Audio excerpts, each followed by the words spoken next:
पायो जी मैंने राम रतन धन पायो, पायो जी मैंने राम रतन धन पायो। जो सुख पाऊ राम भजन में, वो सुख नाही अमीरी में। भला बुरा सब का सुन लीजिए, कर गुजरान गरीबी में। मन लागा मेरा यार राम भजन में, मन लागा मेरा राम भजन में। साई सच्चित्रकार हेमाडपंत अपने साई कृपा से प्राप्त राम सुमिरन के बारे में अध्याय 19 में कहते हैं। अभी मैं सारे श्रोतागण को यह विनंती करता हूँ कि एक क्षण के लिए चित्त को सुस्थिर करके मेरे निश्चय को साकार स्वरूप देने वाले साई कृपा अनुभव को सुनने के लिए राजी हो जाए। अगर किसी के मन में सद्वृत्ति की लहर निर्माण हो जाए तो गुरु महाराज बिना मुख से कहे उसे कैसे प्रोत्साहन देते हैं, इस बात का मैं अब विवरण देता हूँ। अगर कोई भक्त पूर्ण श्रद्धा भाव से बाबा की शरण में चला जाए तो अपनी अद्भुत लीला का अनुभव उस भक्त को बाबा कैसे प्रदान करते हैं, वो अब आप सुने। प्रातः समय अगर कोई सद्वृत्ति की उठ जाए लहर, अगर दिन भर उसी का हो अनुसंधान, तो ईश्वर उसे दे बल महान, यही संतों का है सुविचार।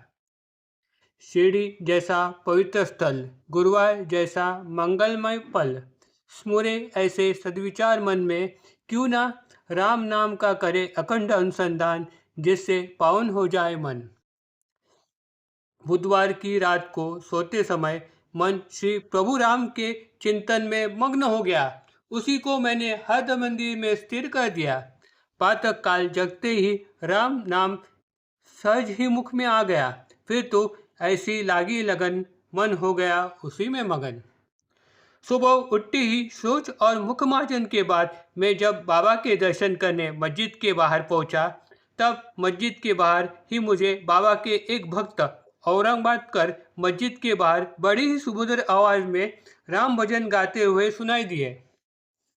उसके बोल कुछ इस तरह से थे। गुरु कृपा अंजन पायो मेरे भाई, राम बिना कुछ मानत नाही।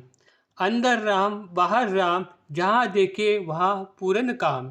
जागत राम सोवत राम, सपने में देखा सीता राम। भक्त जनार्दन का अनुभव अनोखा, जहाँ देखे वो राम सरिका। साई भक्त औरंगाबाद के ये बोल कानों में पड़ते ही मेरे मन को झिंझोड़ कर रख दिया। पहले ही मैंने राम नाम जपने का प्रण लिया था।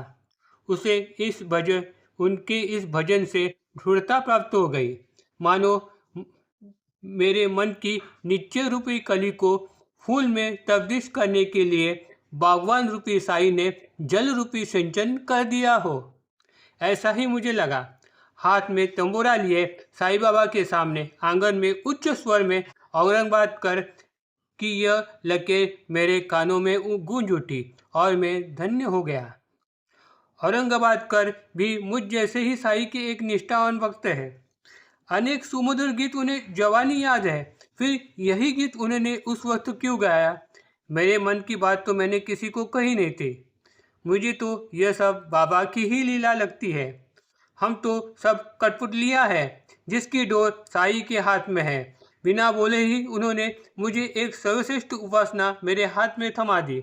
ऐसा ही मुझे अब लगता है, मानो मेरे मन की इच्छा साई के अंतर्मन में प्रविष्ट हो गई और ऊपर कथनी के जैसे प्रचिति मुझे प्राप्त हो गई। इस राम नाम की महिमा का संतों और आचार्यों ने क्या कम वर्णन किया है जो मैं पामर इसका महिमा गाऊं।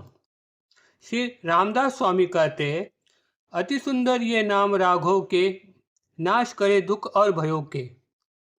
तो संत तुकाराम कहते हैं, तुका कहे लेते राम नाम, पूरे हो गए सब काम। राम नाम जपने ना देने पड़े मोल, नाम मंत्र नहीं है ये खोल। दो अक्षरों का यह नाम, इसलिए पुकारो हमेशा राम नाम। संत तुलसीदास कहते हैं, राम नाम कर अमित प्रभावा, संत पुराण उपनिषद भावा। सतत जपत शंभू अविनाशी, शिव भगवान ज्ञान गुण राशि। राम रक्षा स्तोत्र में तो शंकर भगवान माता पार्वती को राम नाम का महत्व बताते हुए उसकी तुलना श्री विष्णु के 1000 नाम के बराबर करते हैं। राम रामेति रामेति रमे रामे मनोरमे, सहस्त्र नाम तत्तुल्य राम नाम वरानते। राम नाम का सतत उच्चारण से वाल्याकुली का रूपांतर वाल्मीकि ऋषि में हो गया। राम नाम से पतित पावन हो जाते हैं, अंतिम मोक्ष गति पा जाते हैं। सिर्फ एक नाम राम नाम के जप अनुष्ठान से ही कोटि गुणों का लाभ हो जाता है। अंत में निकला ये परिणाम, राम से बड़ा राम का नाम। जिस सागर को बिना सेतु के लांघ सके ना राम, उस सागर में डूब गए हनुमान लेके प्रभु का नाम। अंत में निकला ये परिणाम, राम से बड़ा राम का नाम। Om Sai Ram. Please like and subscribe my channel.